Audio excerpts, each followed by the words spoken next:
With all of that background, we're finally ready to do the lab. Let's roll those dice. The purpose of this lab is to do an experiment to see if math.random really generates numbers uniformly. Generating random numbers uniformly is the mathy way to say that every value is equally likely. To do that, we're going to generate lots of values and count how many times each occurs. In the end, all of the values should have happened about the same number of times. Essentially, we are rolling a six-sided die thousands of times and making sure that every side is equally likely. In the end, they won't have rolled the exact same number of times. There is a random effect when you roll a die. But there shouldn't be one side that happens a lot more times than any of the others. The information that the experiment needs to track is how many times each side of the dice was rolled. To do that, we use an array named count that holds integers. There is one position in the array for each side of the dice. Every roll, we increment the position of the array that is associated with that roll's resulting side. Pay close attention here. Each position of the array is a count of how many times one of our random values happens. It does not hold a random number. It holds counts. When we start the lab, it's set up to generate integers from 1 to 6, like a normal dice.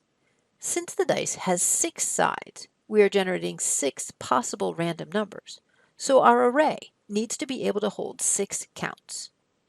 In Java, all arrays start at position 0.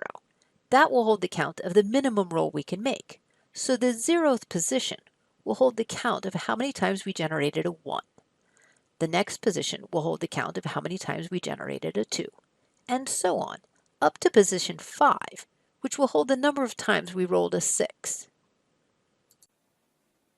So, position I holds the count of how many times we rolled I plus 1, because 1 is our minimum value we can roll.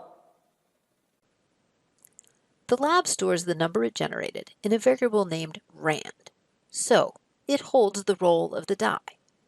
The position associated with that roll is found by subtracting the minimum possible roll from the roll we got.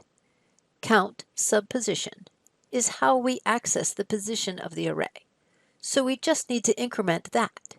We can do that either by adding a 1 or by using the increment operator. This lab is running an experiment to see whether math.random can be used to simulate a fair die. It does that by generating a random number that simulates a roll of the dice many times.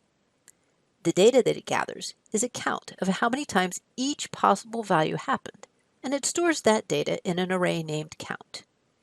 Each position in the count array keeps track of how many times one side of the dice gets rolled. The code then prints out a summary of what happened, and the user is left to judge whether the die is fair or not. After we play with the normal 6-sided dice, we'll play with the constants to generate other possible ranges to make sure that the logic works for all kinds of dice.